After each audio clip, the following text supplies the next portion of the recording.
Hi, I'm Annie. I've got 4 acres in the Devon countryside where I grow my own vegetables and I'm trying to live a more sustainable life. And this is my April roundup. Today I'm going to be doing my potatoes. I planted first earlies and main crop. I've tried several different techniques over the years, but I've found that a small trench and then cover them in, then put some compost or rotted manure in between them, and then after that, as they start to grow through that, a nice mulch of either grass clippings or hay or straw or something like that. My new favourite tool is one of these. I've never had one before, but my mum bought it thinking it was a small one, so she donated it to me. Before I've always used a fork or a rake, but this is just amazing. It's so quick and easy.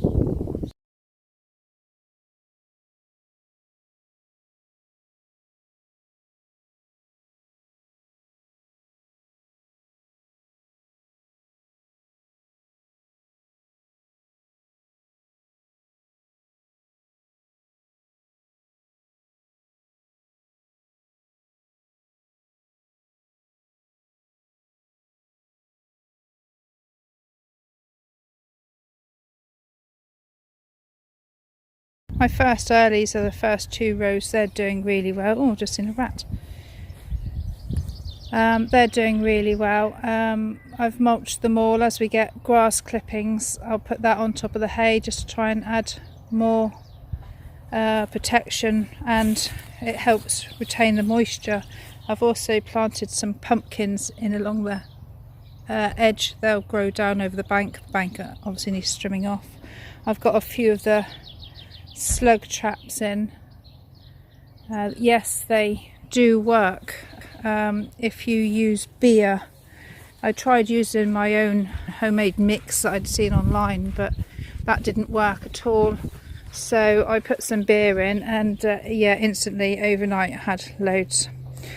I planted out some leek and the sugar beet, so they have only just gone in today, so they should perk up in a couple of days. The pumpkins and the butternut squashes are in and looking good. I've put them in along the back edge so they've got a bit of protection from the wind. Onions are doing well. I've clipped those off and been dehydrating some of those in the greenhouse. My echinacea, that's doing well. That's a natural antibiotic. I've put some more leeks in that tire there. Some I'd left over, but they'll be baby leeks. And that's my coloured chard. I've got them dotted around different places. Most of the plants that I put in, you can see I put in little plant pots next to them. That's so that as everything grows up, I can water down into the roots and not use so much water in the summer. As they grow up, everything will be mulched. This is the garlic that didn't do anything last year, but's doing nicely this year. Just left it in and it's doing its own thing, so that's good. Blackcurrant bushes are looking really good. They've got loads of baby blackcurrants on them. Had a huge amount last year. You can cut them and just put them in the ground. They root really easily. Also, pears are looking good. Ooh. My bird scarer has fallen off. Hopefully it will work this year. We end up normally with no pears, so hopefully that will deter them a bit.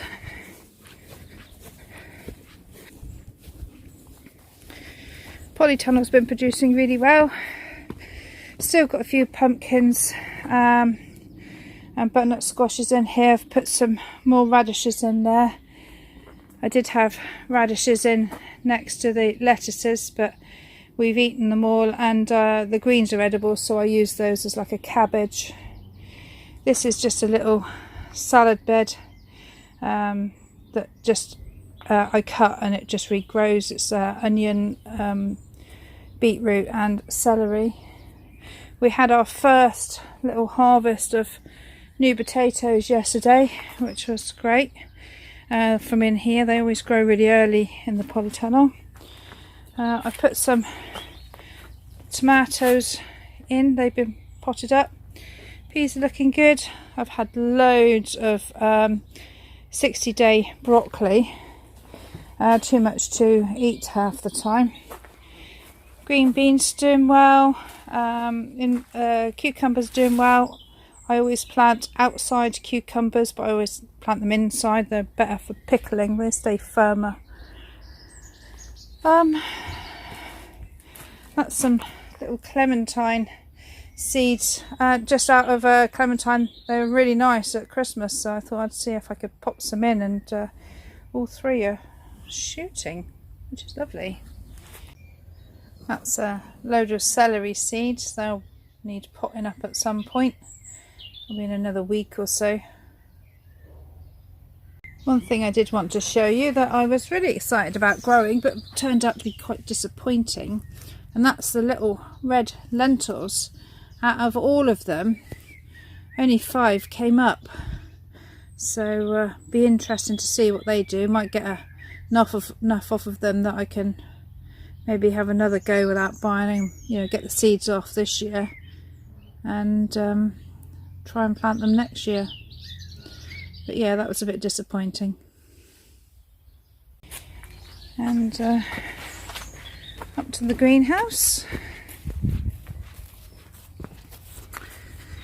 So there's actually nothing growing in the greenhouse, but this is my where I do a lot of dehydrating or drying of the vegetables. In here so far, I've already done olive leaves. They're absolutely brilliant for green tea.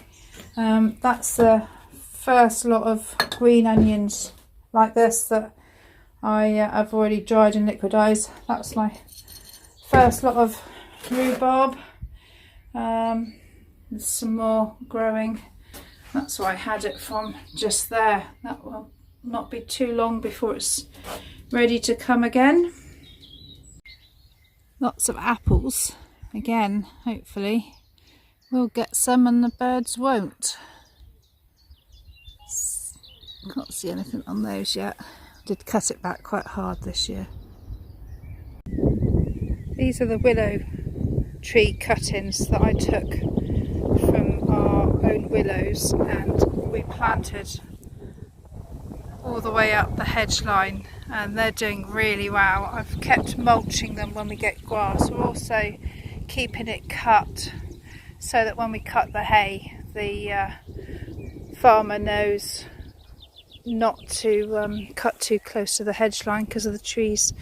The hay's beginning to grow. I did spray at the beginning of the year. Our field is absolutely covered in weed because, as you can see, none of the neighbours look after theirs.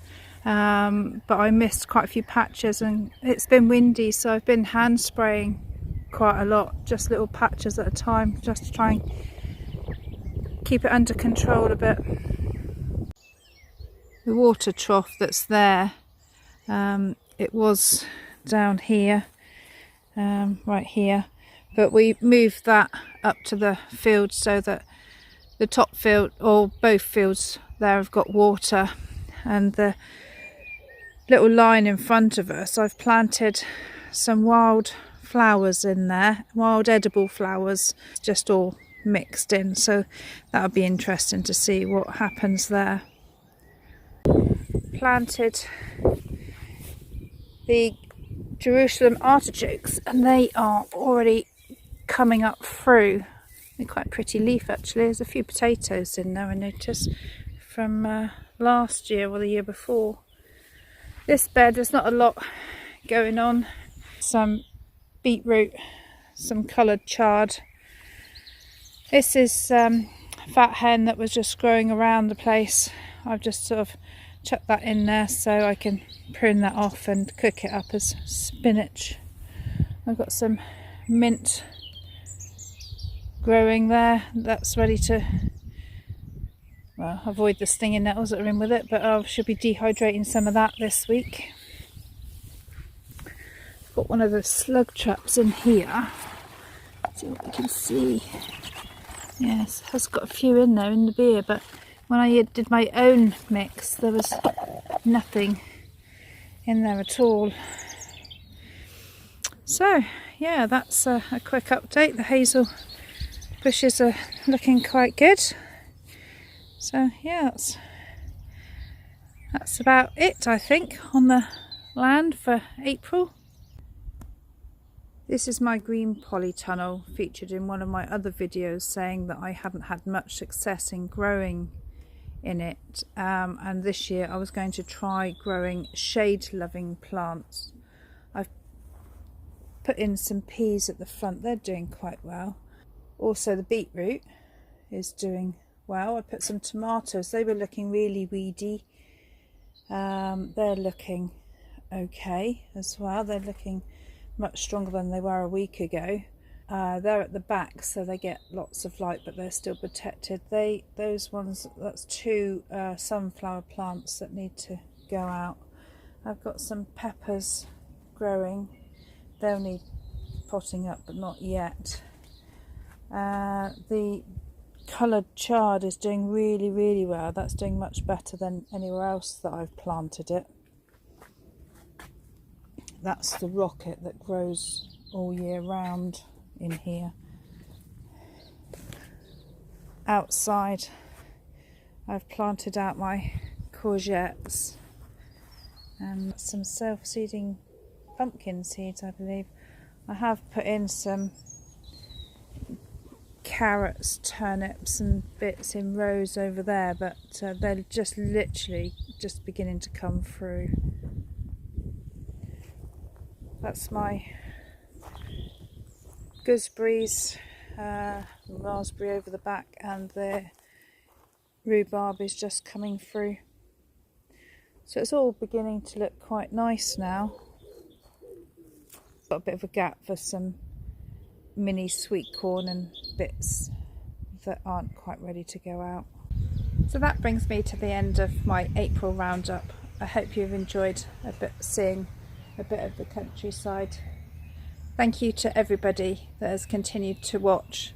I've really enjoyed making the videos. So till next time, bye.